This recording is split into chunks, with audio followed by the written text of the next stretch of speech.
Hello दोस्तों, स्वागत है आपका विवी क्लासेस में।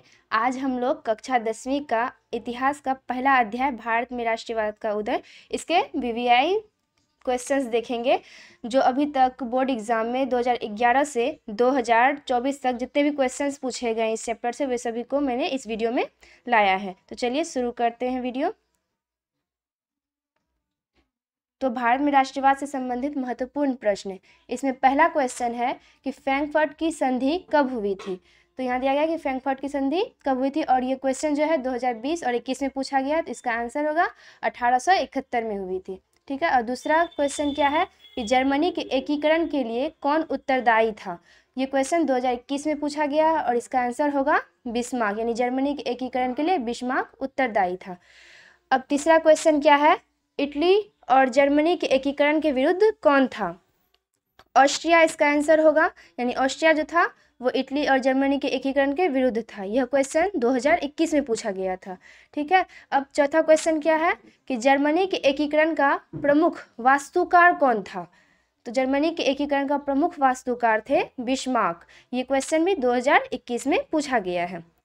क्वेश्चन 5, इसमें क्या है कि 1871 में कौन सी संधि हुई थी। पहला क्वेश्चन जो था कि फ्रैंकफर्ट की संधि कब हुई थी, उसका आंसर जो 1871 था, उसी क्वेश्चन को बस उल्टा कर दिया गया है कि 1871 में कौन सी संधि हुई थी। तो इसका आंसर हो जाएगा फ्रैंकफर्ट की संधि, और यह क्वेश्चन 2021 में पूछा गया है।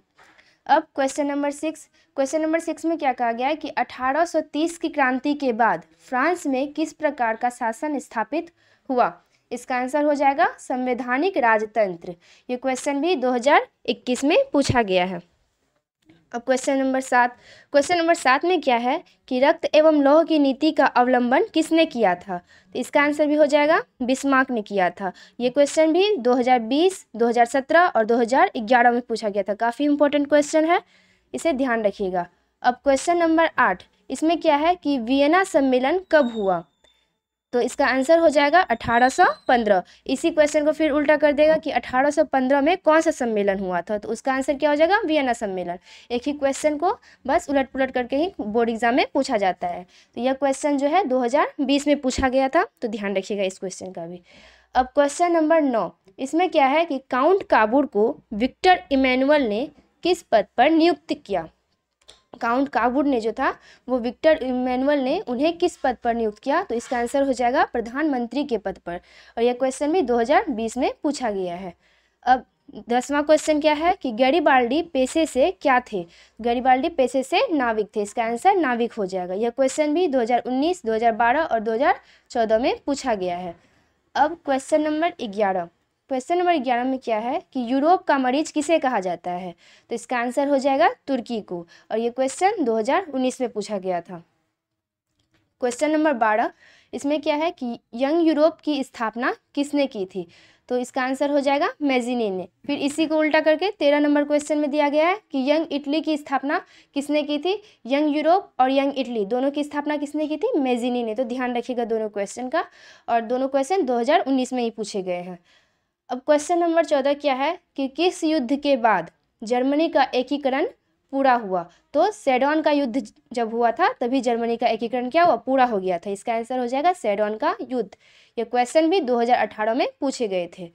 अब क्वेश्चन नंबर 15 में क्या है कि यूरोप वासियों के लिए किस देश का साहित्य एवं विज्ञान प्रेरणा स्रोत था। कौन से देश के लिए यूरोप वासियों का वो साहित्य एवं विज्ञान प्रेरणा स्रोत था। तो यूनान आंसर हो जाएगा। ये क्वेश्चन भी 2018 में पूछा गया था। क्वेश्चन नंबर 16 क्या है कि इटली एवं जर्मनी वर्तमान में किस महादेश के अंतर्गत आते हैं। यानी अभी जो है इटली एवं जर्मनी किस महादेश के अंतर्गत आ रहे हैं। तो आंसर हो जाएगा यूरोप। ये क्वेश्चन भी 2018 में पूछा गया है। अब क्वेश्चन नंबर 17 क्या है कि जर्मन राइन राज्य का निर्माण किसने किया। तो इसका आंसर हो जाएगा नेपोलियन बोनापार्ट ने किया था। ये क्वेश्चन 2 वर्षों में पूछा गया है, एक 2016 और एक 2014 में पूछा गया है।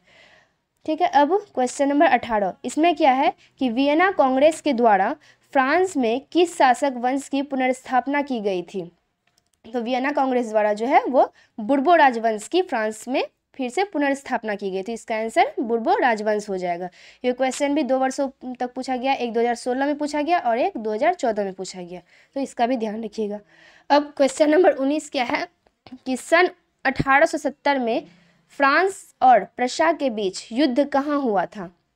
यानी 1870 ईस्वी में फ्रांस और प्रशा जो थे दो देश, इनके बीच युद्ध किस जगह पे हुआ था? तो आंसर हो जाएगा सेडोन में हुआ था।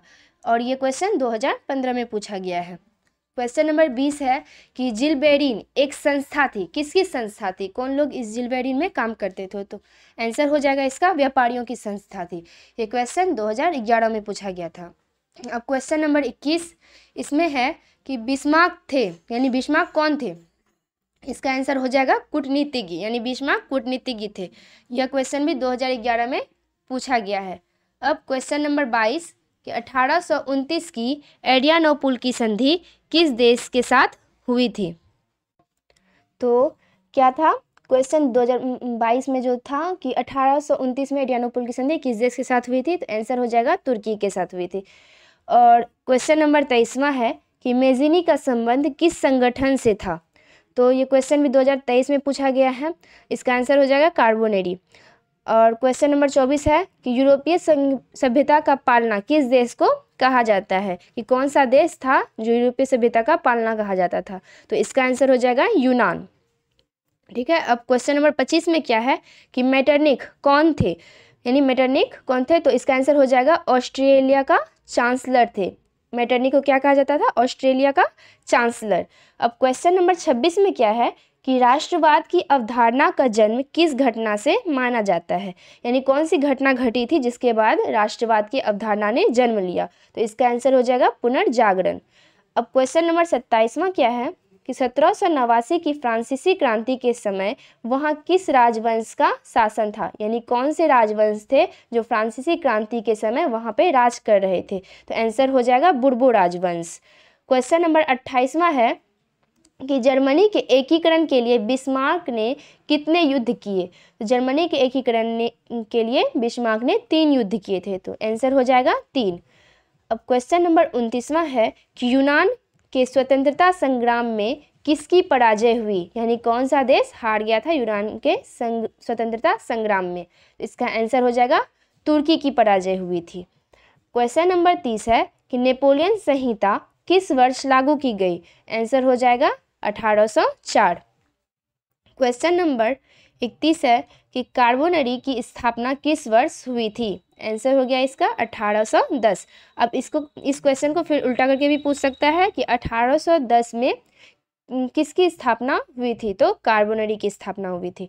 अब क्वेश्चन नंबर 32वां है कि सेडोवा के युद्ध में किसकी पराजय हुई?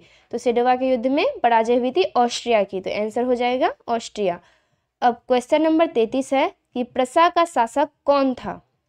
प्रशा एक देश था जिसका शासक कौन था? तो इसका शासक थे विलियम प्रथम। तो आंसर हो जाएगा विलियम प्रथम। ठीक है। Question number 34।